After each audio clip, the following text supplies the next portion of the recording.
Salut à toutes et à tous et bienvenue sur Kiss My Ice, le podcast de Jeux Blanc. Pour ceux qui nous découvrent, Jeux Blanc, c'est un podcast, un compte Twitter X, un Insta et même, on est même sur Blue Sky. Donc si vous voulez nous retrouver pour décortiquer l'actu tennis un petit peu décalé, n'hésitez pas à nous suivre. Et puis pour ce 44e épisode de Jeux Blanc, il y a un bon petit programme qui nous attend. Le débrief de Miami, bien entendu, ses surprises, ses grands retours. Et bien évidemment, je serai pas toute seule hein, pour décortiquer tout ça. M'ont rejoint aujourd'hui PH et Thomas, la fine équipe, comme on aime à l'appeler. Comment ça va? Bah écoute, personnellement, ça va. Je me permets de prendre la parole avant mon aîné PH, mais écoute, personnellement, ça va très très bien. Très heureux de faire partie de la fine équipe et de pouvoir débriefer tous les trois le petit tournoi de Miami qui vient de se finir avec pas mal de petites surprises et qui n'annonce que du bon pour la suite. Je me permets de prendre la parole après mon cadet Thomas pour dire que c'est un plaisir également d'être avec vous et hâte de débriefer Miami et peut-être se projeter sur ce qui nous attend dans quelques jours. Ouais, bah, comme vous l'avez dit, on va prendre la température après Miami, hein. C'est le dernier tournoi qui va nous maintenir réveillés jusqu'au bout de la nuit. Bon tournoi qui a vu s'imposer Arina Sabalenka chez les femmes et chez les hommes. Surprise ou pas, on va en discuter. Jakob Menchik. On appelle d'habitude, enfin franchement, on appelle l'enchaînement de Miami et d'Indian Wells le Sunshine Double, mais bon, là c'est pas été vraiment ça. On a attendu longtemps, longtemps la finale. Est-ce que vous avez veillé pour la regarder, les gars? Alors, personnellement, je ne sais pas comment vous avez procédé, mais moi, j'ai préféré abandonner parce que j'étais prêt dans les starting blocks à 21 heures, puis j'ai vu 22 heures, puis j'ai vu 23 heures, puis j'ai vu 1h45. Je me suis dit, bon, c'est pas raisonnable. Et bon, bah, on emmerde la pluie, évidemment. Merci, merci de nous avoir fait rater ce match en direct. Mais j'ai pu, heureusement, le rattraper très rapidement le lendemain. Et donc, pu assister à voilà, la révélation de la fraude Ken Novak Djokovic. Dès le début, ça clash, hein. Franchement, je Ça, sais pas Ah, si oh vous là là, ça retrouvez. balance des bombes directes. Oh, ça démarre mal. Je suis fan, hein. Je suis ton plus grand fan, Joko.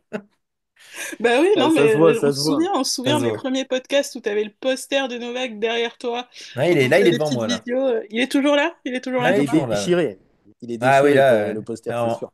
Clairement, là, c'est. Ouais. J'ai mis la tête de Federer, j'ai collé la tête de Federer dessus, T'as plutôt. même pas collé la tête d'Andy Murray, je suis un peu déçu. Ouais, non, non. Il est avec Joko, il est avec la fraude. Donc, non, non.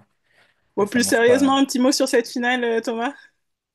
Bah, enfin, cette finale, je l'ai trouvée personnellement très attrayante, déjà, parce que ça oppose la vieille garde, hein, quand même, Djokovic qui va avoir bientôt 38 ans d'ici vraiment quelques semaines, face à vraiment à quelqu'un qui pourrait être son fils, hein. Mencic, il a que 19 ans. Bon, il est né en 2005, le 1er septembre, donc j'ai vu une stat intéressante quand Djoko venait de jouer son premier match en Masters 1000, qu'il avait perdu 10 jours après, naissait Jakub Mencic, donc autant vous dire que bah, l'écart est quand même assez énorme.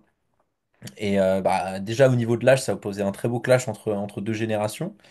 Surtout qu'en plus, on sait que pour Mencic, Djokovic est vraiment l'idole qui vraiment l'a poussé à se mettre au tennis. Il l'a dit par lui-même après dans l'interview d'après-match. Il y a aussi le fait que Djokovic l'a un peu pris sous son aile, lui a prodigué beaucoup de conseils. Apparemment, ils sont quand même très proches les deux. Djokovic a même dit que ça lui faisait plaisir, limite, de perdre contre des joueurs, contre certains joueurs en particulier, même si, bon, évidemment, il aura de la défaite.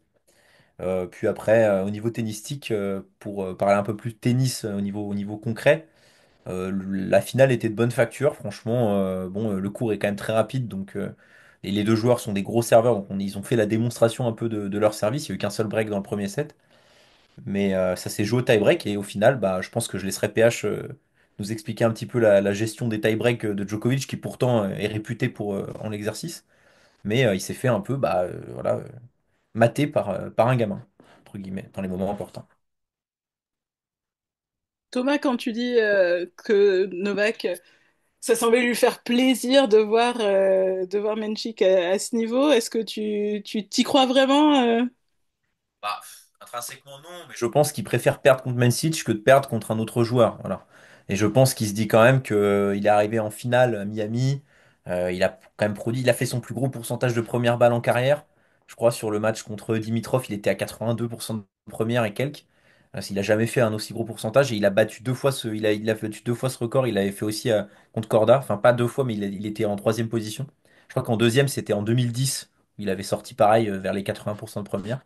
Donc autant dire que ça remonte. Et je pense qu'il est content. Il y a un goût de doux amer, je pense, dans cette finale. Parce que bon, il a quand même montré qu'il était toujours là, mais il faut quand même aller choper des titres. Là, ça commence à faire beaucoup de finales perdues. Donc voilà. Je pense pas que ça lui ait fait plaisir, mais je pense que ça ne peut que l'encourager vers la suite de la saison et les échéances en Grand Chelem. PH, j'espérais te retrouver ému aux larmes aujourd'hui, vraiment. Mais malheureusement, ça n'a pas forcément tourné en faveur de ton protégé. Toi, ton regard sur la finale, c'est lequel? J'ai été, j'étais très surpris en voyant le résultat ce matin. Je m'attendais à une victoire de Novak à l'expérience, à l'usure, au métier, mais c'est vrai qu'en regardant le match pardon, a posteriori, j'ai été assez surpris parce que Thomas le disait au niveau du service de Novak qu'il était dans les pourcentages de première assez impressionnant. Mais j'ai trouvé que ça s'est un peu effrité en finale face à Mensik. Mensik servait le feu, Novak c'était un peu plus difficile. Il a des sauts de concentration aussi un peu plus importants. Il a mis quelques jeux à se mettre dedans. Il y avait déjà il y a eu 4-1 jusqu'à 4-1 je crois avant qu'il entame son retour.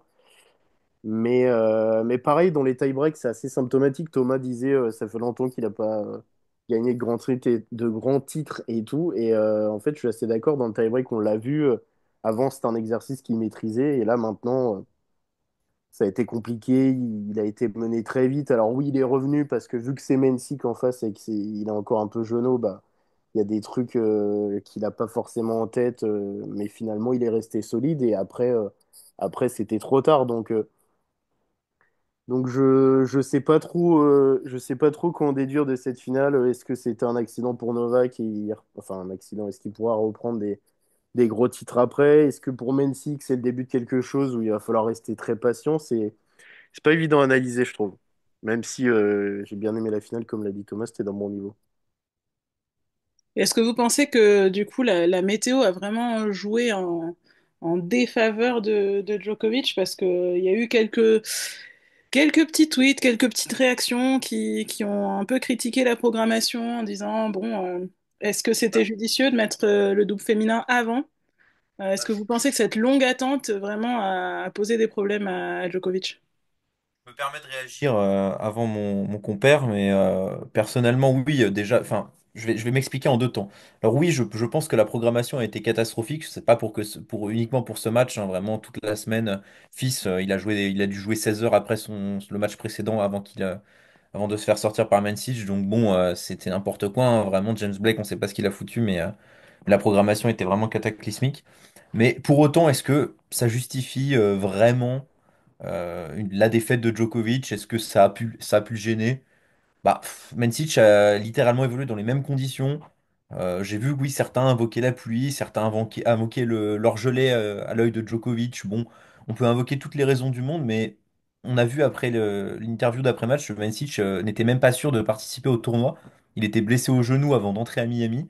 Donc en fait, ça nous fait juste déduire une- un peu une conclusion de tout ça, c'est que bah, tous les joueurs ont des difficultés, doivent faire face à des problèmes, à des pépins physiques, voilà, à des pépins météo, dont personne ne joue jamais vraiment à 100%, ou si c'est le cas, bah, c'est rare. Donc, est-ce que ça doit justifier la défaite? Non, je pense que Mencic a juste été meilleur que Djokovic. Je pense que ça n'aurait rien changé entre guillemets. Djokovic, on peut pas refaire le match dans tous les cas. Djokovic a été moins bon sur les tie-breaks, ça s'est pas joué à grand-chose, mais il a perdu, donc voilà, ça repousse encore le centième titre, mais bon, voilà, on espère que la prochaine fois sera la bonne et que les experts tweetos ne nous sortiront pas encore que c'est parce qu'il y avait voilà, de la flotte jusqu'à 1h45. C'est tout. De ton côté, PH, Il a, pour toi, ça a ouais, joué ou pas? il a pas connu assez de choses en 20 ans de carrière pour réussir à s'adapter à des situations. Il faut être sérieux au bout d'un moment. Le, la, la programmation, elle est escalée. À Roland-Garros, ça l'a pas empêché de passer plusieurs tours, notamment contre Musetti en huitième où il avait fini très tard. Il était reparti contre Cerundolo et ça avait été laborieux, mais il avait quand même gagné le match. On- en fait, il y a un constat qui est clair depuis l'Open d'Australie l'an dernier, c'est il a baissé comment dire, je sais pas quel mot expliquer parce que il a baissé d'une certaine façon, c'est-à-dire que le jeu est toujours là, le physique, on sent que ça commence à couiner un peu, mais c'est toujours possible, son service aussi, mais il y a un truc qui s'est passé, c'est clair et net, la défaite contre Sinner, ensuite il y a la défaite contre Alcaraz assez sèche à Wimbledon, il y a l'éclaircie des jeux, mais on parlait de Shanghai, encore l'Open d'Australie contre Zverev où il tient pas physiquement, et ce match-là, il y a une constante, c'est que Novak a du mal à remettre tout bout à bout pour gagner des grands titres, à part s'il est habité comme au JO, et là il faut que ce soit un objectif XXL. Mais sinon voilà, c'est plus difficile. Et que ce soit Mensik en face ou un Alcaraz qui a déjà plusieurs années sur le circuit, le constat c'est le même, c'est que dans les grandes finales depuis plusieurs mois, en dehors des jeux, c'est compliqué. Et est-ce qu'il y a des raisons de croire que ça peut s'améliorer? Oui, parce qu'il est capable de tout, mais jusqu'à quand et jusqu'à quelle échéance, quoi. Donc j'attends de voir la tournée sur Terre avec Roland, mais je suis pas forcément convaincu qu'il y ait avant même de parler d'un 25e Grand Chelem, un prochain grand titre, au moins Masters 1000, pour passer la barre des 100. On a beaucoup parlé, Bah, voilà, on parle beaucoup de Djokovic forcément parce que voilà, on essaie de profiter le plus possible de son tennis. Mais bon, pour revenir quand même sur celui qui a gagné ce Masters 1000, est-ce que pour vous c'était une surprise de voir Jakub Menchik gagner son premier Masters 1000 ici, ou est-ce que c'était quelqu'un qu'on attendait quand même, que vous aviez dans votre bingo? Je me permets de prendre. Ah Mais bah, parfait. permettez-vous, Je vous me êtes permets de tellement prendre. poli aujourd'hui, c'est pas Je votre me habitude. permets de prendre le lead. Juste ce qui s'est passé Indian Wells, c'est que le parcours de Draper, c'était pas forcément étonnant qu'un joueur comme Mensik puisse faire quelque chose, que ce soit lui ou un autre. Les tableaux sont tellement aléatoires maintenant. Quand on regarde le tableau à partir d'écart, ça, aïe, ça aïe, dénote, ça ça dénote d'un tape dans le top certain. 10. Ça Ouais, tape sur le top 10. C'est vrai. c'est un peu dur quand même, mais au moins ça rend le truc un peu plus attrayant, ça tourne un peu plus. Donc que ça soit lui ou un autre, ça me surprend pas. C'est plus la victoire en finale contre l'adversaire qu'il a eu à jouer. S'il avait eu à jouer Dimitrov, ça aurait peut-être pas été pareil, mais c'est pas forcément une surprise. C'est un joueur qui monte. Pas forcément plus qu'un autre, pas moins qu'un autre. C'est lui, ça, comme je l'ai dit, c'était Draper Indian Wells, ça aurait pu être quelqu'un d'autre, ça pourrait être quelqu'un d'autre à Monte-Carlo d'ailleurs, peut-être un Tien, on sait pas, enfin je balance un nom comme ça, peu importe. Donc non, pas forcément surpris, plus je pense qu'il faut être content que maintenant ces jeunes-là arrivent à profiter de la situation, du niveau du top 10 pour se dire maintenant je peux aller chercher n'importe quel titre. Donc ça peut pop-up de tous les côtés et je pense qu'on peut prendre la chose positivement en se disant que maintenant c'est ouvert, on entame une ère post-Big Free et que on sait que Alcaraz et Sinner sont un peu les patrons, mais derrière c'est un peu la roulette russe pour l'instant. Donc voilà, c'est une bonne chose que ça tourne un peu et que ça soit Mansik, mais ça sera pas forcément lui à chaque fois. Faut voir selon les tournois, c'est un peu trop aléatoire, je trouve. Au final, c'était peut-être une bonne surprise. Clairement, c'est enfin une bonne surprise pour Mansik, mais il y a eu quand même quelques surprises qui étaient peut-être pas si bonnes que ça, et peut-être des inquiétudes. Est-ce que on peut aussi parler de votre flop côté homme avant de passer sur le tableau féminin? Votre flop de la semaine, c'est qui? Vas-y Thomas, sors la sulfateuse, là. C'est On est là pour difficile, hein. ça. Pour ça. Il y a tellement de flops en fait que c'est difficile de sortir qu'un seul nom. Donc je vais essayer de vraiment de sortir le pire du pire. Je pense qu'actuellement le plus gros flop, mais alors vraiment le flop qui vraiment moi me fait rire parce que vraiment vu les prétentions du gars, ça me fait marrer mais comme pas possible. J'espère qu'on parle du même, là. Ah moi c'est Zverev, hein, vraiment Oui, c'est monsieur! terrible, hein, c'est J'ai sorti les confettis, là, vous le voyez ah pas, oui, mais j'ai oui. sorti les confettis chez moi, je suis à fond. Ah non, mais franchement, il pourrait ne pas être le seul. Hein. Quand tu vois enfin, les Tsitsipas, non, j'allais cracher sur Tsitsipas, mais pas vraiment. Mais tu vois les Roublev, les Rude, les joueurs comme ça qui Ils sont vraiment, tellement bon, has-been déjà, ces c'est ça, mecs. déçoivent C'est de terrible. tournoi en tournoi. Ah. Bon, qui sont Roublev qui se fait sortir par Bergs. Bon, tu te poses des questions quand même un petit peu sur sa présence dans le top 10. Mais Zverev, c'est vraiment quand même le stade au-dessus parce que bon, le gars, depuis l'Open d'Australie, depuis l'année dernière, en fait, il nous sort que il veut être numéro 1 mondial, il veut concurrencer Sinner, Alcaraz, il veut briller dans les tournois. Il a eu l'occasion, depuis la suspension de Sinner, là, depuis qui ne reviendra qu'à partir de Rome, d'engranger des points. Bah, la stat est terrible. Il a perdu des points, en fait. Et Il Rome, était à Rome, 8, c'est il était à demain, hein. 8000, ouais, il était à 8300, il doit être à 7000, 600, 700. Enfin, il a perdu, il a fait 315 points, je crois, sur 5 tournois. Là, joué depuis sa tournée sud-américaine cataclysmique en février. Là, en mars, c'est pareil. Il est malade à Indian Wells. Bon, encore, c'est pas de son fait, mais bon, vu ses résultats à Indian Wells, je pense qu'il serait fait sortir dans tous les cas. Plus tard, plus tôt ou tard. Mais Miami, bon, surface quand même qui lui convient un peu mieux.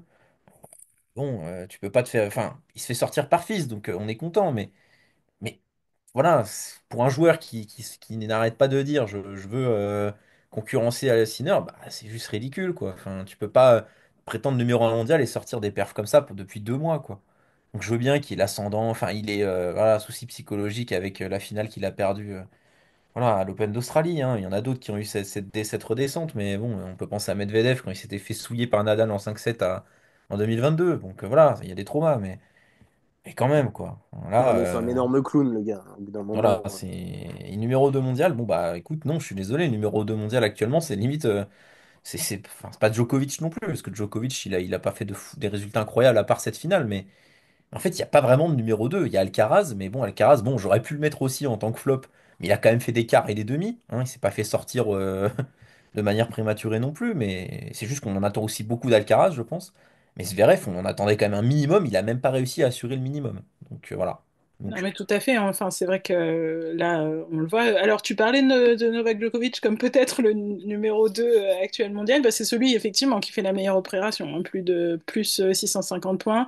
Fritz aussi, même si il se fait sortir, voilà, plus 390. Ouais, les deux gros perdants de la semaine, effectivement. Bon, Sinner qui ne joue pas, évidemment. Mais moins 300 points pour Zverev, donc ça inquiète un petit peu.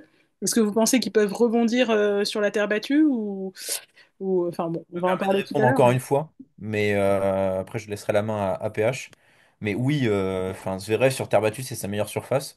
Donc je serais quand même très surpris s'il n'allait pas choper au moins un Masters 1000. Je pense que la priorité pour Zverev, c'est au moins choper un des trois Masters 1000. Donc pas Monte-Carlo, mais Madrid ou Rome. Madrid, il l'a déjà remporté 2 fois. C'est des conditions de jeu qui lui sied parfaitement, qui sied parfaitement à son jeu. Et Rome, il l'a gagné l'année dernière. Donc, à un moment, si tu veux quand même montrer que t'es là, garçon, réveille-toi, quoi. Voilà, montre que t'es là quand même. Arrête de passer pour un peintre aux yeux de la planète entière et fais quelque chose. Je t'en supplie. Voilà. Et PH sur, Alcaraz aussi, évidemment. pardon, PH sur Zverev aussi, tu avais l'air d'abonder dans le sens de Thomas. Vous n'êtes pas les seuls, hein, cette semaine à vraiment vous poser de grosses questions sur Zverev, mais toi, ton point de vue là-dessus, PH? Mais c'est toujours les mêmes, en fait. Là, pour Zverev, Thomas parlait de la finale de l'Open d'Australie. Elle est symptomatique parce que à l'époque, c'était ah oui, mais Djoko et Nadal, ils sont imbattables. Et maintenant, ah bah oui, mais Sinner et Alcaraz, maintenant, c'est aussi difficile. Et même dans des sphères plus petites, comme on a eu à Indian Wells et Miami, il n'arrive pas à faire le boulot. Donc, il a un problème de pression qui est incompatible avec le haut niveau et qui est terrible, quoi. Vraiment terrible. En fait, il doit avoir de la peine, mais en même temps, il a aucune solution. Pourquoi tous les... En fait, c'est ça que je comprends pas. Pourquoi certains de sa génération, comme Medvedev, ont trouvé des solutions? Pourquoi ceux d'après, comme Sinner Alcaraz, ont réussi à direct leur mettre des tôles? Pourquoi ceux d'après aussi arrivent à performer et lui, il décolle pas? Ça, c'est une énigme pour moi. Thomas disait, il arrive sur sa surface préférée sur terre battue, c'est vrai. Mais en fait, on arrive sur la période de l'année où Alcaraz, il écrase tout. Donc même s'il est moins bien en ce moment et il a des irrégularités chroniques, bah en fait, s'il se retrouve en face à face, en demi ou en finale, vu les classements, enfin leur tête de série, mais il va se faire manger. Il va se faire manger, le gars. Donc Madrid, enfin, de toute façon, Madrid ou Rome, peu importe dans l'absolu, il peut exister sur les deux, mais moi je pense qu'Alcaraz va revenir très fort. Il y en aura d'autres. Hâte de voir un Fonseca, par exemple, ou d'autres. Donc, non, c'est même pas garanti que ces résultats repartent un peu à la hausse avec la tournée sur Terre. Et du coup, ça sera encore plus. Le bilan sera encore plus lourd derrière, quoi. Ça sera vraiment catastrophique.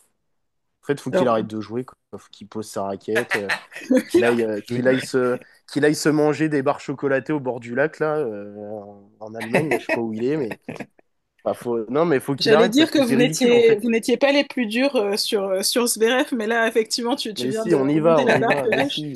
On est Effectivement, il y a diesel, quand nous, même on le a démarré fameux. tranquille, on y va maintenant.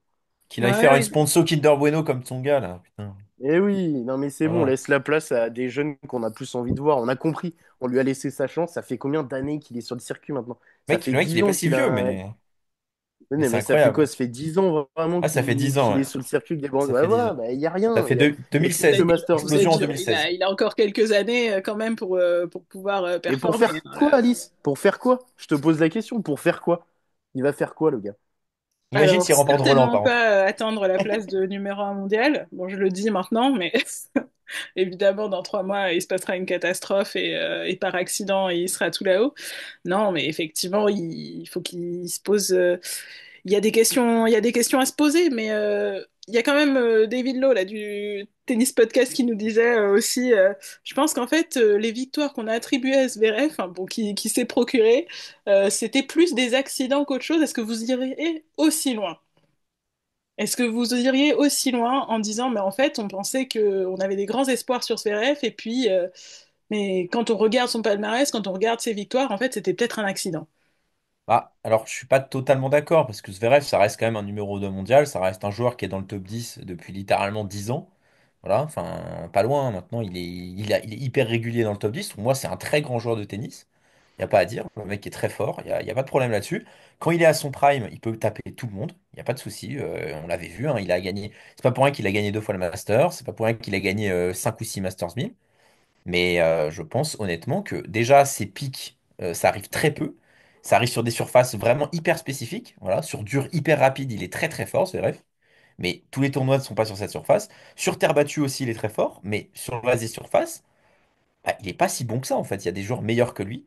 Et surtout, c'est un joueur qui n'arrive pas à supporter la pression. Voilà, c'est un joueur qui se liquéfie sous pression. On se rappelle de ses doubles fautes à l'époque, de son coup droit. Il y a aussi un problème technique. Zverev, c'est un coup droit qui se liquéfie sous pression, qui explose en permanence. Dès qu'il est en pression, tu sais qu'il va faire la faute en coup droit. Donc déjà, un problème technique aussi récurrent à un tel niveau, c'est évident que ça va pêcher pour aller choper un grand chelem. Surtout dans une ère aussi concurrentielle que l'a été avec le Big Free, et maintenant avec une ère qui est aussi très forte avec Sinner Alcaraz, où les joueurs sont voués en fait à ne plus avoir de faiblesse, entre guillemets, un coup droit très fort, un revers très fort, en fait, ne pas avoir de faille structurelle, à la Tsitsipas avec un revers par exemple bah, qui se fait bouffer tous les matins par Alcaraz, quoi. Voilà. Et bah Zverev, c'est un peu pareil version coup droit, parce que son coup droit, il est dégueulasse, quoi. On l'a vu avec Fils, hein. Là, pourquoi il s'est fait marcher dessus par Fils? Bah, tu regardes le coup droit de Fils, c'est top 5. Voilà. Fils, il a un coup droit monstrueux. Zverev, à côté, bah, t'as l'impression qu'il voilà, il joue au bilboquet avec son coup droit. Donc, voilà, c'est ridicule. Donc, voilà. Pour moi, c'est plein de raisons qui font que ça reste un très grand joueur. Mais ça ne sera jamais, il ne sera jamais une légende du tennis. Voilà. Vous disiez tout à l'heure que Et bon, là on a un peu tiré sur l'ambulance Alexander Zverev, mais vous disiez tout à l'heure qu'il y avait quand même eu quelques mauvaises surprises ou des petites inquiétudes à avoir. En 2 mots, PH, qui est-ce qui t'inquiète un petit peu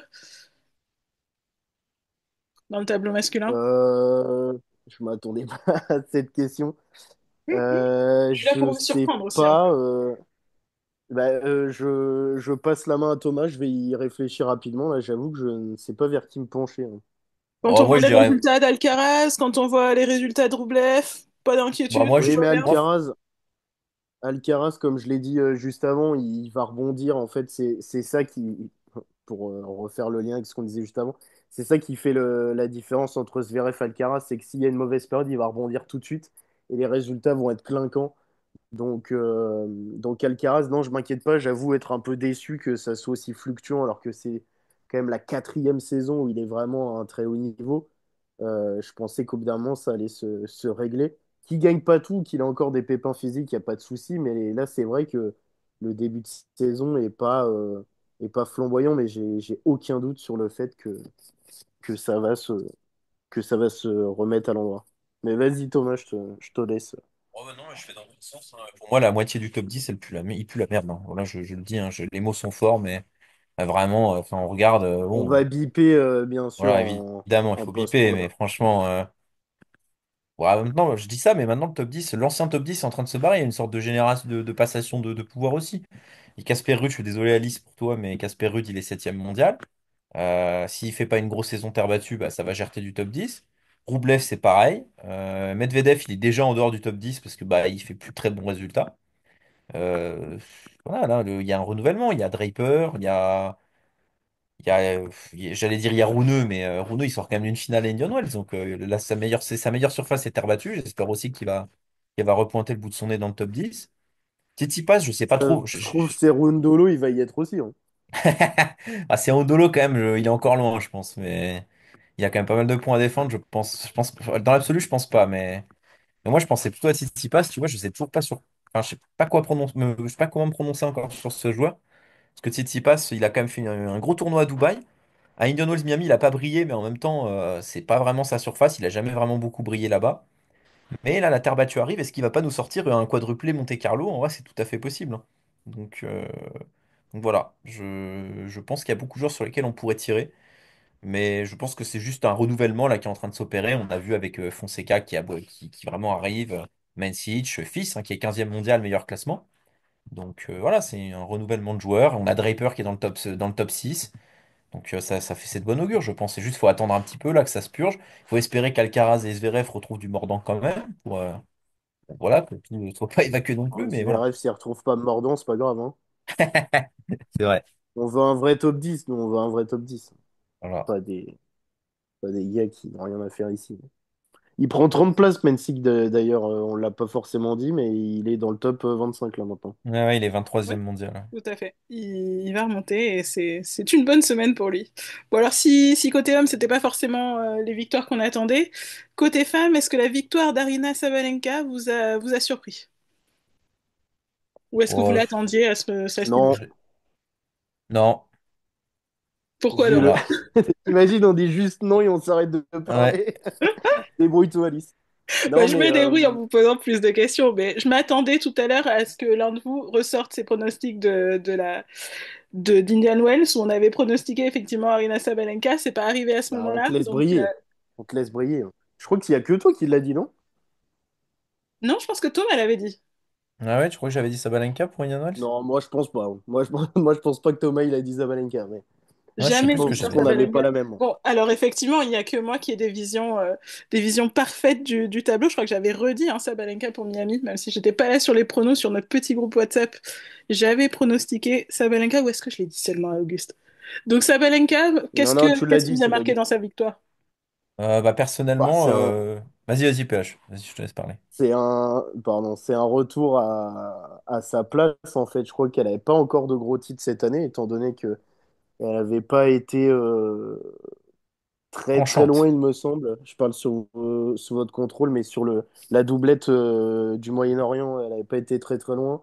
Indian Wells, elle perd en finale et l'Open d'Australie aussi. Donc, Oui, ça elle commençait à n'avait être pas le encore danger. accroché elle n'avait pas encore accroché ce grand titre qu'elle a l'habitude d'avoir maintenant, étant donné que c'est la numéro 1 établie depuis, depuis quelques mois maintenant.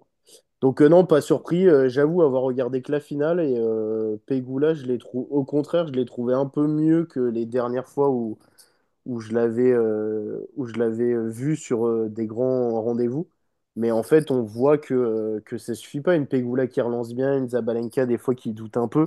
Et puis ça donne 7-5-6-2 en 1 heure et demie. Donc finalement, il y a pas trop de soucis à se faire. Elle met une branlée à Paolini en demi. Elle a battu Zeng aussi en quart. Donc non, elle est de retour à sa place. Ça me semble normal. Elle aussi a vraiment des arguments à faire valoir sur la tournée sur Terre qui arrive. Peut-être briguer Roland, ça on en reparlera plus tard, mais non, pour moi, ça retourne à sa place, Thomas. Je pense que tu es d'accord avec ça, non? Oui, oui. Pour moi, c'est l'ordre logique des choses, entre guillemets, hein. Sabalenka, c'est la meilleure joueuse sur dur. De très loin, enfin de très loin non, et on voit qu'il y a des têtes qui arrivent, hein. On a Miranda, on n'oublie pas Miranda évidemment, qui a quand même fait une doublette quand même assez incroyable. Mais Ouais, mais pour l'instant, elle a de la marche quand même. voilà, la patronne, ça reste quand même normal, façon normale, hein, entre guillemets, c'est Sabalenka qui domine. Je pense qu'elle a digéré aussi, elle a pris un peu le temps pour digérer sa finale perdue à l'Open d'Australie, parce que mine de rien, bon, c'est quand même un gros titre qui lui échappe, alors que Elle était partie pour entamer une grosse domination là-bas. Donc je pense qu'elle a eu une petite décompression, mais elle nous a pas fait une ZRF non plus, quoi.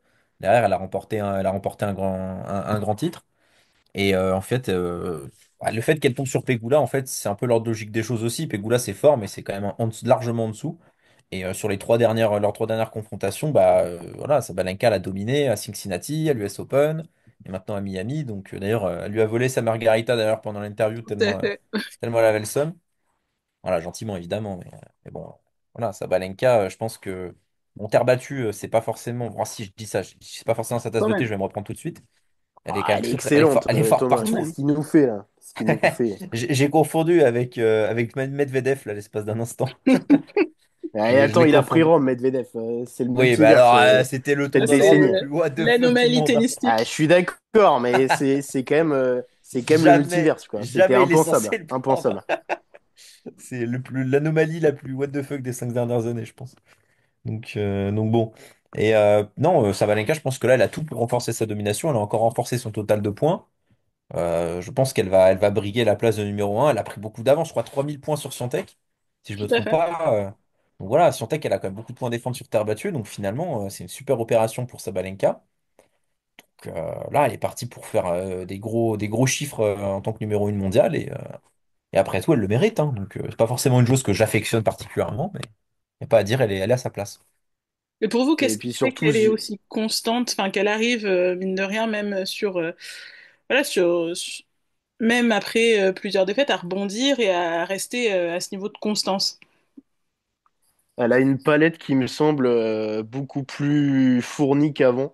Euh, j'ai pas forcément la chance et l'opportunité ni l'occasion de regarder du tennis féminin assidûment, vraiment beaucoup par semaine, mais à chaque fois que je la vois, j'ai l'impression qu'elle sait faire d'autres trucs. Maintenant, elle arrive à faire des séquences où elle slice un peu sa balle, elle est plus à l'aise au filet, elle est plus solide dans pas mal de compartiments. Donc finalement, je pense elle a un aura déjà une présence sur le court qui intimide les adversaires. Et outre sa puissance, maintenant, elle arrive à trouver des vrais angles et avec une vraie variété de coups. Donc ça fait que se renforcer. Je pense que c'est même plus en fait une domination physique, on pourrait le dire, mais il y a d'autres choses maintenant. Elle arrive à faire plein de choses, exister sur plein de surfaces. Donc elle est vraiment en train de se positionner et de dire à Iga, si tu commences à me laisser un peu la terre, en fait, tu vas plus exister du tout, ma grande. Effectivement, hein, quand on voit son parcours et qu'on voit les joueuses qu'elle a battues, Collins en quart de finale en 2-7, 6-4, 6-4. Derrière, il y a Zheng 6-2, 7-5. Enfin, c'est des scores assez secs, hein, 6-2, 6-2 contre Paolini. Et 7-5, 6-2 en finale, ça reste un parcours quand même hyper solide. Sa domination, elle pose plus question hein, au niveau de, enfin, en WTA. Bien sûr, alors c'est ça aussi la question que je voulais vous poser, mais qu'on pourra peut-être garder pour un petit peu plus tard par rapport à l'écart qu'elle est en train de creuser sur Swiatek. Mais voilà, avec sa victoire à Miami, c'est sûr que elle est devant, elle est très très loin devant, 3000 points comme tu l'as dit, et finalement, ça récompense voilà, sa constance, sa capacité à vraiment se dire, bon, bah, à chaque fois, je prends un petit trophée de manière hyper régulière, de manière constante. Sa progression, pour moi, elle est constante. Ce qui doit inquiéter un petit peu ses adversaires, c'est que oui, effectivement, il y a des petits écarts, mais à chaque fois, elle arrive à prendre le tournoi qu'il faut prendre pour ne pas trop s'inquiéter. Effectivement, si elle n'avait pas eu un résultat aussi positif à Miami, si elle avait encore fait une finale, là, ça aurait pu gamberger dans sa tête, mais finalement, elle arrive en position de chasseuse plus que de chasser, alors qu'elle est devant tout le monde. Mais parce que sur Terre, la pression, elle va revenir sur Swiatek, et justement, je voulais nous demander, parce que Swiatek va commencer avec une pression, mais de fou, quoi, sa saison sur Terre, parce que c'est la surface où tout le monde l'attend. Est-ce qu'elle va réussir, alors qu'elle semble un peu friable mentalement, à, euh, à direct enchaîner de manière bah, en trombe, parce qu'il faut qu'elle enchaîne en trombe. Enfin, il faut, si elle veut conserver sa place, son statut, il faut qu'elle enchaîne direct en trombe. Est-ce que vous pensez qu'elle est capable de le faire, ou à votre avis, est-ce que ça va être quand même compliqué? Elle va passer une saison sur Terre un petit peu compliquée. Non. Alors Vous moi, aimez bien je les laisse noms PH, aujourd'hui, hein. je laisse PH débriefer parce que clairement, moi, je pense que c'est, enfin, je vois pas de, je pense pas, au contraire, je pense que la saison terre battue va conforter son statut et voilà, moi, je pense qu'elle a les capacités pour aller chercher une saison all-time. Parce que pour le moment, elle se partageait un peu, elle et Scientec, là, un peu la domination. Voilà, Scientec, la terre battue et moi, la surface dure. Mais voilà, à l'image la saison de Scientec en 2022, si je ne me trompe pas, où elle avait fait une saison incroyable. Elle avait gagné je sais plus combien de Masters 1000. PH pourrait me le confirmer parce il est expert au niveau des chiffres vis-à-vis de Scientec, nombre de Masters 1000 gagnés. Et avec deux grands chelems, c'était une saison, voilà, une saison all-time. Elle pouvait être comparée à celle de Djoko, surtout qu'elle avait fait je sais plus combien de victoires consécutives. Bah là, Sabalenka, il manque encore voilà, cette grosse saison qui l'impose comme la numéro un incontestée. Donc bon, voilà, moi je pense que c'est tout à fait dans ses cordes cette saison. Là, elle est repartie pour peut-être aller chercher des gros résultats sur terre battue aussi. Donc au contraire, moi je pense que ça peut la conforter. Mais c'est justement, c'est sur Swiatek que je pensais qu'il allait y avoir une pression énorme. Et est-ce qu'elle va pouvoir retourner cette pression? Non, je pense pas. Elle a Je pense toujours pas de honnêtement, pression. je pense honnêtement que Swiatek, elle va essayer de faire au mieux pour la terre battue. Je pense que elle a toujours un jeu exceptionnel sur terre battue. Ça, pour le coup, il n'y a pas de problème. Je pense qu'elle part ultra favorite, mais avec les circonstances actuelles, le fait qu'elle soit vraiment en perte de confiance, hein, on l'a vu, hein, elle a un très mauvais langage corporel. Voilà, il y a des jeunes qui arrivent. Je pense que, je sais pas, je sens qu'il y a quand même un tournant. Il se peut que peut-être que, voilà, elle domine depuis longtemps sur terre battue. Est-ce que ce serait pas justement, vu les circonstances, la saison où bah, peut-être que Swiatek a un petit coup de moins bien? Voilà, moi je pense que ça peut arriver. Si ça doit arriver, c'est peut-être cette saison actuellement. Voilà, je pense que au contraire, je me suis trompé vis-à-vis de Sabalenka. J'ai plus parlé de Sabalenka parce que pour moi, oui, Swiatek, ça risque d'être beaucoup plus compliqué cette saison. Et je pense qu'en fait, les échéances vont arriver très très vite. Et elle a beaucoup de points à défendre. Donc la pression, elle est là. Le niveau de jeu, il n'est pas là. Donc est-ce que la terre battue va faire des miracles? Bah, je pense qu'on va vite le savoir. De ton côté, PH, inquiet pour Swiatek. En 2022, hein, comme tu disais, elle avait fait 37 matchs d'affilée. C'était un record absolu. Donc, est-ce que pour toi, il y a de quoi s'inquiéter pour la saison sur Terre de Swiatek ou tout va bien? Ça va, elle va reprendre. Non, il y a des vraies zones d'incertitude, je pense. J'ai pas trop envie de faire le perroquet de Thomas, même si j'adore cet individu, mais il y a un, ouais, il y a vraiment un côté où, on l'a dit déjà il y a 2 semaines, la marche se réduit.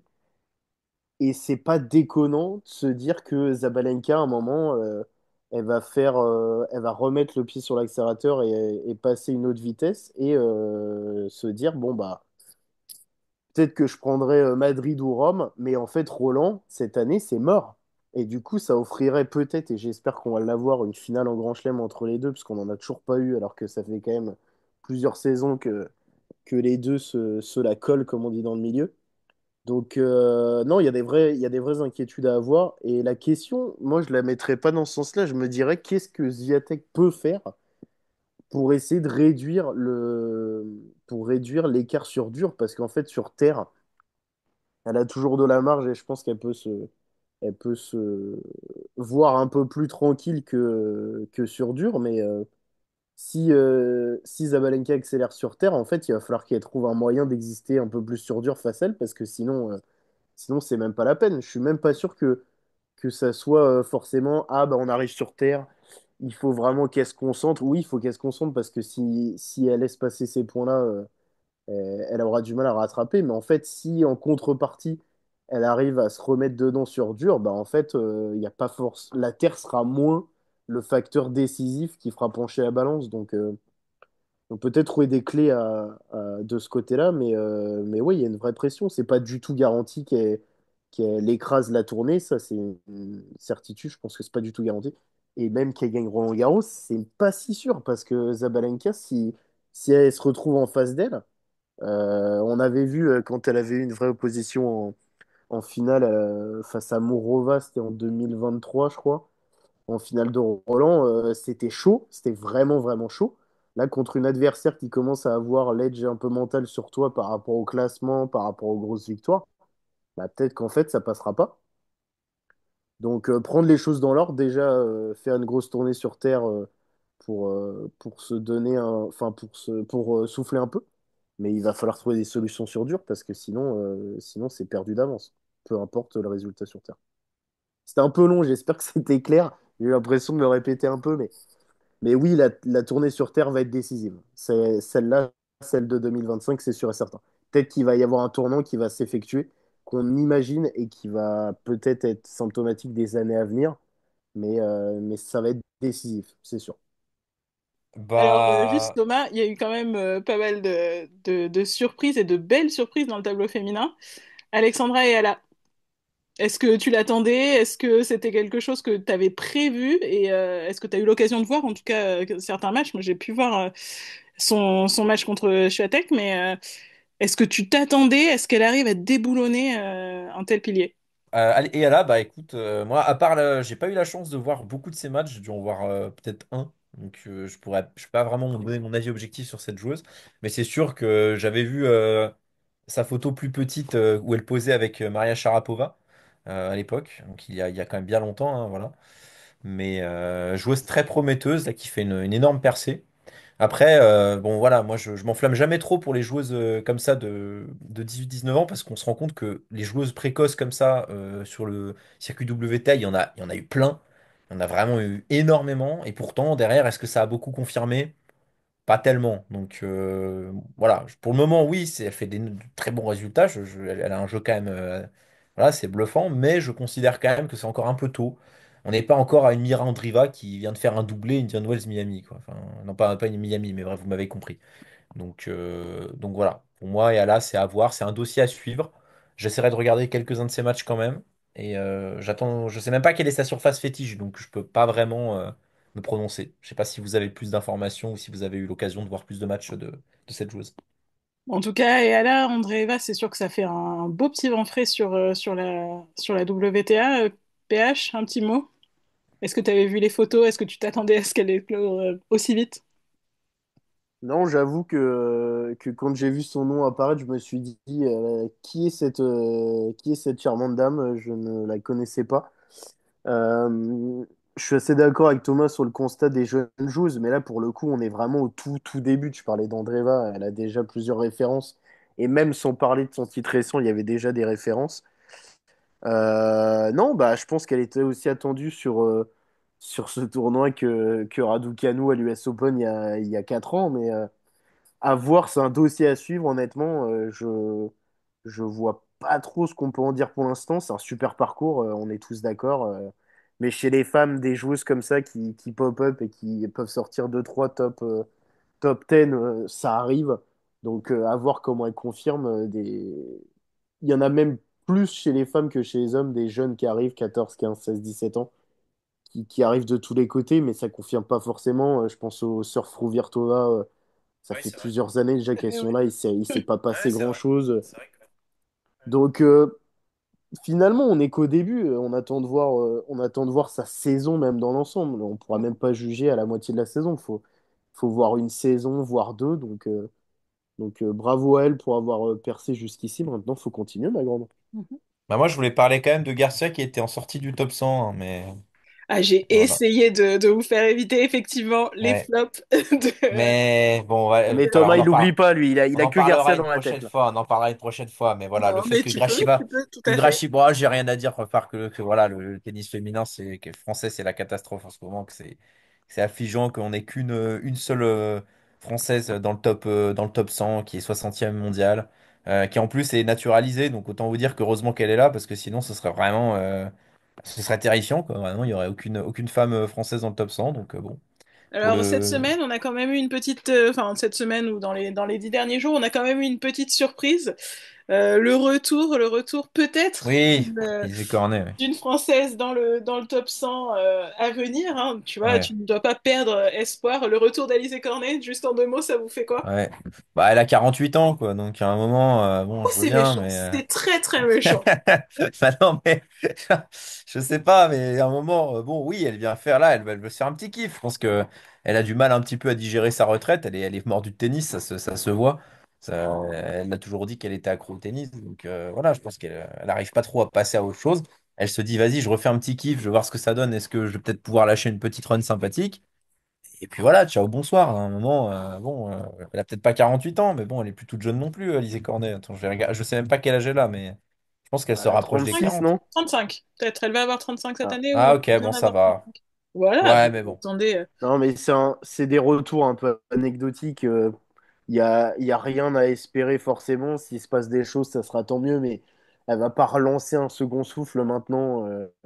Imaginons, je sais pas, elle enchaîne 2 quarts en WTA 1000, ça va pas la faire repartir pour 25 ans. Donc, c'est un retour anecdotique et il faut plutôt se pencher sur, ouais, essayer de trouver des joueuses ou alors faire en sorte que le top 100 se remplisse un peu plus de bleu, blanc, rouge parce que c'est inquiétant. Déjà que chez les hommes, si je peux me permettre, on a des potentiels, mais on est encore loin d'assouvir de grandes ambitions. Alors chez les femmes, c'est vraiment encore pire, quoi. Mais de manière générale, le tennis français, il est pas au top, quoi. On est loin, loin de nos grandes années.